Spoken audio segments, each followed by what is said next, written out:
ABS-CBN News and Current Affairs. Maaasahan. Salamat, Dok! Gising!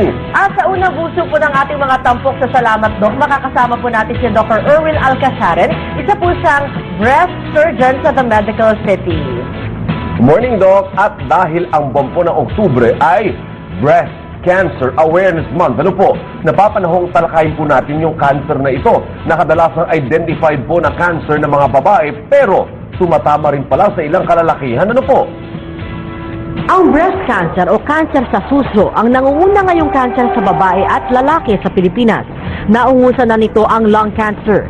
Ito raw ang pangunahing dahilan ng pagkamatay dahil sa cancer ng mga Pilipino. Tinatayang 3 sa bawat 100 Pinay ang maaaring magkaroon ng breast cancer at 1 sa bawat 100 Pinay ang pwedeng mamatay dahil dito. Ang Pilipinas ang may pinakamataas na kaso ng breast cancer sa Asia. Ang malungkot, napakababa ng survival rate sa breast cancer sa Pilipinas kumpara sa 80 to 98% sa mga maunlad na bansa.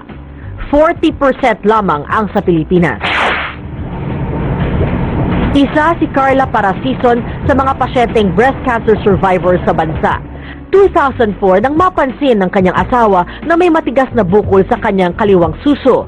Hindi niya ito pinansin. Katwiran niya dahil pantay naman daw ang kanyang suso at wala sa lahi nila ang may cancer.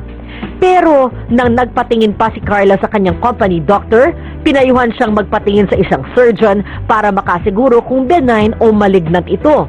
Dahil abala siya sa kanyang pag-aaral, ilang buwan pa ang nagdaan bago siya nagpasuri. Dumoble ang laki ng bukol at kailangan nang ipaopera. Naoperahan na ako, cancer pala siya. Na very advanced, stage 3C. Very aggressive. Sumailalim si Carla sa 12 cycles ng chemotherapy at 28 araw ng radiotherapy. Huminto siya sa pag-aaral pero tuloy ang kanyang pagtatrabaho. Pero bago matapos ang huling cycle ng kanyang chemo, nalaman na kumalat na ang kanyang cancer sa buto at lymph nodes. Na-depress si Carla sa nangyari. Parang isipin mo, pwede kang mamatay. Hindi ko sabing mamamatay ako, pero pwede, diba? Pero ang naging malinaw sa akin nun is, dahil bata pa yung mga anak ko, dapat labanan ko.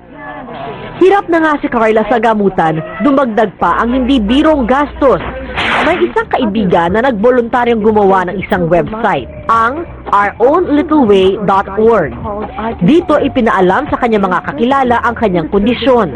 Bumuhos ang tulong kay Carla at lalo siyang naging determinadong mabuhay. How did you learn about the birth? Natapos ni Carla ang pangalawang cycle ng gamutan.